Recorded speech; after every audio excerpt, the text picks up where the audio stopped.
嗨，大家好。近日在山东青岛有一个15岁的少年，为了在抖音上拍视频，他脚踩在兰博基尼车上，给兰博基尼这个前舱盖踩了一个凹坑。拍完视频呢，他又发到网上去炫耀。这个时候呢，就被这个车主的一个朋友刷视频的时候就刷到了，就说你的车怎么回事被别人踩的然后还向这个车吐了一口痰，然后拍视频这个车主就觉得奇怪我车好好的没停到大街上，我在地下停车场怎么会有人拍我车视频呢？他就到酒店去调取监控监控一看是一个小孩，有好几个小孩玩嘛，其中有一个就踩到他车上，在那拍视频，可能踩的力度也挺大的踩了一个凹坑。后来到 4S 店去定损，说光维修费叫17.7万。那这个车主就联系这个小孩呗，小孩还很嚣张他就在那个评论区他就说这个豪车就这么娇气吗？修一个豪车要这么多钱吗？他还质疑呢。他的监护人是他家长这车主就找到了他的家长，他家长说的我不管，我也不去，爱咋地咋地吧。这个车主就很生气他说的面儿都不露，本来想当面谈一下这个事儿看怎么解决，面儿都不露，那我干脆我也不跟你和解了，咱们干脆走法律程序。这小孩自己呢还明白一点，他说他是未成年，就是好像你拿他没办法。现在就是有个误区未成年好像不用负什么法律责任，这个是未成年跟你这个责任那是两回事儿，你不负法律责任，还有你的监护人呢，还有你父母呢，就是你明知道是你做错了事，然后你不出来道歉，你比人家还要嚣张。很多网友还说呢，查一下这个车主，他哪有那么多钱，是不是就是这个钱来路不明就扯那儿去了。这个车主呢，这个车去年年底他才买的，他说我买了就是为了享受，买个高兴，人家买得起298万。豪车跟我们普通车不一样，我们普通车就是个代步，人家不是代步的概念，开豪车它就是就是纯粹是享受生活那种感觉，它不允许这个车上有一点瑕疵。你不像我们的车踩个坑维修费也不用那么高，再说呢修不修都可以，就是很多人的理解不一样有的人说哎呀这个是不是被4S店给坑了，一个坑要这么多钱吗？那豪车跟你的维修费用那是不一样的呀，它工时费用高，材料费高，样样费用都比你普通车高，不一样的概念。我一开始看到这个新闻的时候我也觉得这小孩脚力度就这么大吗？这个车难道就这么娇气吗？就踩出一个坑来吗？你看到在踩在什么部位上，可能有加强筋的地方有棱的那些地方它是不会踩出来的，它可能是踩到了那个比较薄弱的一个地方，加那坑可能并不大，如果要是不特意去说的话，你还不一定能够发现，是因为有这么回事了再去看才找到了这么个坑。我相信这个坑不大，但是人家维修费就是这么高，跟普通车的区别就是在这儿了。然后准备走法律程序，收集资料所以现在这个未成年的事儿感觉他们是无法无天，他自己还知道我是未成年，你拿我没办法。可能不知道在哪听到的就是这些报道还是什么，他干坏事儿你拿我没办法，我未成年，就成了这样的了。你看前一阵子这个山西大同在学校里，那还是小学生霸凌事件吗？还是小学生，也不知道他们跟谁学的，那小学生怎么就能这么坏？然后这个小孩不敢说，1年时间老师不知道，家长不知道，就是你现在家长不是不出来管吗？那我就走法律程序，让法律来教育你，看法律上规定你该是什么样的，你不是不管吗？那你教育孩子也教育你。所以这个车主很硬气，然后呢绝大多数人也都支持车主这么做。还有的人说他不就是个孩子吗，用不着这么小题大做的，差不多就行了，还什么走法律程序其实对小孩的教育你不光是教给他技能知识，你还要引导他一些正确的这个价值观和道德品质。就是你做错了事儿，就是你做错了，就是你踩的不是豪车，踩的一个普通的车或者是玩具车，你都不应该。错了首先要道歉，然后你要对你的行为负责。你既然敢做，你就要敢承担这个责任。你要教育他这个方面。都说倚老卖老啊，你这是叫以小卖小。未成年不是免死金牌，你什么年龄段都要负什么年龄段的责任。就是对他们这种行为啊，不能放任。你如果在他这个15岁，他成年了18岁吗？还有几年时间吗？如果在这个年龄段你不管好他，等他成人了，他一样会犯同样的错误，会用同样的方式去处理问题，其实还不是坑了他吗？所以这个家长的态度很关键。你家孩子犯了错，你都面都不露，连个歉也不道，别说后面赔偿啊，还没到那一步呢，连面都不露。所以这个就说明啊，这个家长对这个孩子的教育实际上是有问题的，可以看得出来。好，今天说到这儿，感谢收看，下期再见。嗨，大家好，我是杨姐。1年1度的高考终于结束了啊。我相信大家也都挺关心这个高考的这个一些的情况啊。我也是在网上看了很多关于这个高考的报道啊，就是每年会发生的一些意外的情况的事儿啊。现在网络发达了啊，全国各地都发生了什么事儿，立马就能知道。其实以前那个时候肯定也有这些事儿，那时候信息没这么快呀。也不可能报得这么全呢，你只能是通过电视或者是广播、报纸才能看到这些信息，然后它滞后嘛，没有这么快。这现在来得多快呀！我就跟大家解解压吧啊，就我看的啊，这2天这个报道的这些事儿，有一个呢是一个小孩把身份证和准考证全都整丢了。你说这心也够大的了吧？竟然能丢，找不着了。然后学校门口不都有那个110吗？真起了作用了。带着这小孩到旁边最近的一个派出所，拿那个摩托车带着他去那个办身份证。特事特办哈，肯定是办成了。他就没说结果。你看那个视频哈，这个小孩还不紧不慢的，旁边人都急死了。他那时候肯定还没到点，我看了旁边那个还有一些考生等待进场，他呢一点不着急，然后那个上摩托车吧，那么大个子哈，上摩托车警察带着他一脚还跨不上去，跨了2、3脚才跨上去。你看他那个样子，你说不丢东西才怪呢。第二个呢就是，有一个学生哈。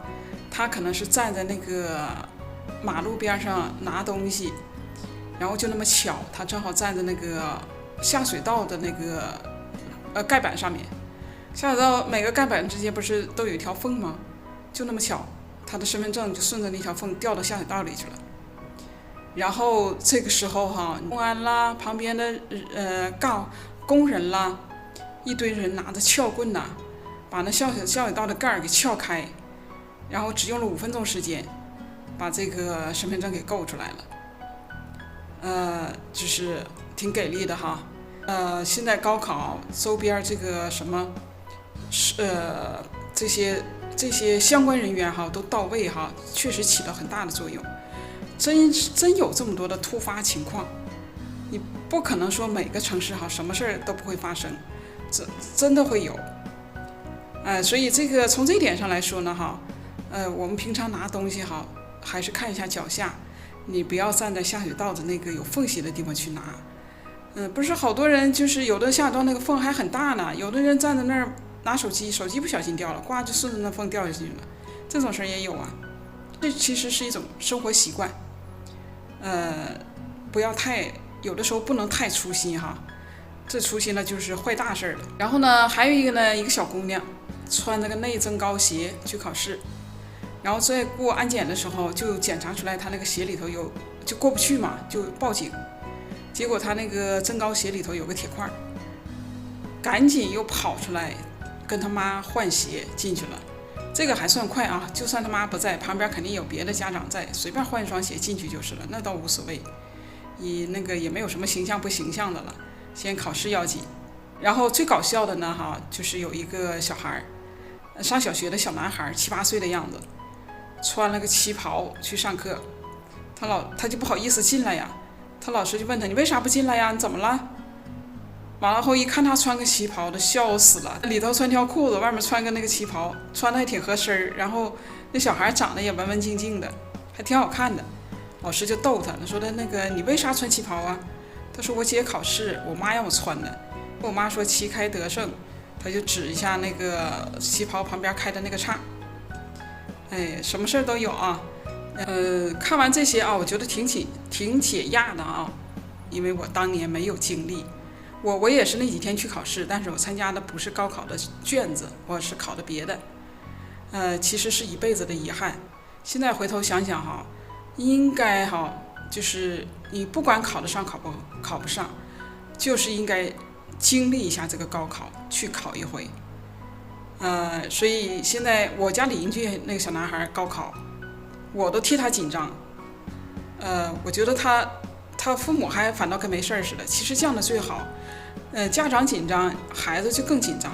还有一个事儿，就是去年我想起来，去年不知道哪个城市一个小男孩，他拉肚子，然后就没赶上高考。他去的时候已经超过了那个能够进去的时间。哎呀，他妈都给那个老师跪下了，就说求他让他孩子进去。老师说这个我没办法特例，这个是有规定的，你超过时间了就是不能进来。然后就没办法了，就走了嘛。只能来年再考了。所以这也是紧张造成的。他有的时候人紧张，他可能也会拉肚子，未必是吃坏了东西。其实你说高考吃东西，家长都会很注意的给孩子吃。还是晚上着凉了。按道理这个6月份的天不太会着凉，我觉得还是紧张造成的。就说到这个紧张家长其实还不能太紧张，你一紧张孩子更紧张，然后你这个紧张的情绪你也不能传递到别人身上就也别影响人家考试。反正现在这是国考完事儿了，大家都放松一下。好了，今天跟大家说到这儿，感谢收看，下期再见，拜拜。嗨，大家好。我们在生活中与人打交道的时候，可能会有因为一些什么事儿会发生一些矛盾。发生矛盾呢，可能就会争吵，谁也不让着谁，谁都不想少说一句。那这样的话呢，这个矛盾就容易激化，激化的结果呢，可能就酿成了一个不该有的一个后果最后后悔也来不及。我就看到这么一个案例跟大家分享一下。是说有一个租客一个女租客，在一个房东家租房子，当时是说租2个月然后他因为很多种原因就延期了1个月，1个月那就按1个月的算呗多给1个月的钱。在这中间呢，他还出去旅游了，大概有半个月的时间没住。后来呢，他回来之后呢，他就超了5天的时间。假如是5号到期他是10号回来的，就超了5天的时间。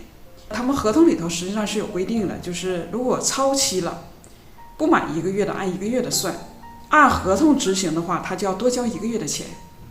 他本身就为这个事儿心里不是很舒服那合同大家都是互相签了字的，然后他就不租了，就准备搬走来收拾东西。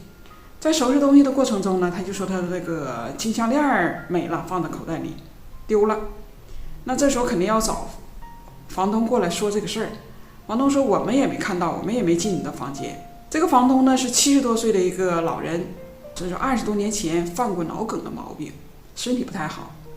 这房子是他儿媳妇的，然后呢他就给他儿媳妇打电话，儿媳妇在电话里就说了我们也不知道你这个金项链哪去了，我们是没进你的房间，不知道。那这个时候呢，这个房客就借机就跟这个房东在电话里头说能不能给我按天数算你不能超了5天你就给我按1个月的算。两个人就在说这个事儿。再加上呢，这个房客也说了，他说的我虽然是住了2、3个月，但是我有半个月我出去旅游去了不在，那这个房东肯定不乐意了，哪有这种说法的？你就是租了2个月，2个月不在这儿，你都不能，我不能因为这个给你减钱，因为你的东西在呀，我也不能再去租给别人了，你占着这个窝啊，这个不可能的。那他们俩就在那说，就越说越激动，儿媳妇也算是同意了，就是可以按天数算。但是呢，他来搬家的时候呢，这个女房客呢带了他的弟弟啊，带了什么2个人来，在这个过程中就他们等于是3个人跟这个老头在那块说，儿媳妇不在家，是通过电话里说的。就是越说就越激动，谁也不让着谁。这时候呢，这老头的老伴儿呢就知道这老头有这个毛病，就出来劝过好几次，然后还跟这3个人说的我老头原来有这个脑梗的毛病啊，别说过激的话，就在这拉架，老把这个老头往一边拉，然后他们还继续在那说，谁也不让谁。后来呢，这个就算是谈妥了，这老头就回房间了。回房间没过10多分钟，他就坐在椅子上就失去意识了。这时候就赶紧叫120过来，120过来一抢救，已经来不及了，这老头就去世了。这下就赶紧就是报警啊，什么乱七八糟的，就是警察也来了，把这个3个人也带去做了口供什么的啊。这家呢人呢就是不干了啊，先是跟这3个人谈啊，跟这个房客谈索赔的事儿，房客肯定不同意了。我租你的房子，然后这个老头去世跟我们没有直接的关系，他自己身上有毛病，那你不能说是我们造成的，不同意。那这个房东这家就把这个房客告上了法庭，要求索赔45万。那法庭就开始进行调查啊，到底怎么回事？然后房东还拿出来一段录像，从录像上看能看得出来他们争吵得很厉害。然后这个老头的老伴儿过来拉架，这都看得出来的。他这个监控可能没有声音吧，就说他们房客说了过激的话，让这个老头过于激动，引起他这个疾病，本来就有毛病，然后就诱发了他这个疾病。最后人家法院判的结果就是你要负一部分的民事责任，主要责任是在房东这边。他呢知道自己有脑梗的毛病，但是呢他没有控制自己的情绪，他就负主要责任。这几个房客呢负次要责任，就是负20%，这样的话就要赔8万多块钱。被告这个房客就不服，就提起上诉。2审的结果就是维持原判，就是还是要赔8万多，就这么一个案子。你说好好租个房子，住2个月，1个月能有多少钱？几百块钱的事儿。然后你超期几天，又是几百块钱的事儿。那你的东西不见了，你不能就找房东，也许你放错了地方，你过会儿找就找出来了，这都是一种误解。那你冤枉我说我拿了，那我肯定要解释我没拿。大家都谈成一个共识，不要说过激的话、难听的话。虽然他们没有肢体冲突但是说话肯定很难听为这事儿一条人命没了。想想真的是不值得。本来没多少钱的事儿，最后赔了8万多块钱，你不是还是亏了吗？其实我从这个案子里头我就感觉到这个房客呢，他本身就是不在理儿，就是因为人家一开始说你超期几天按1个月算，他心里就不服，但是合同上写着呢，他就找茬。一个说我东西没了，第二个呢说我出去旅游了半个月，我又没住在这儿，你凭啥收这么多钱？你这都是没有道理的。你再没住，这个房子是你租的，我又不能干别的。你租2个月房子，然后出去旅游2个月，我把2个月全给你减免了，怎么可能呢？这是不讲理的一个行为。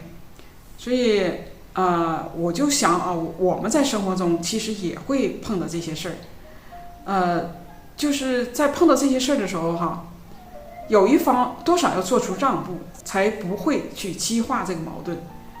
你总要是退一步，宽容的对对方。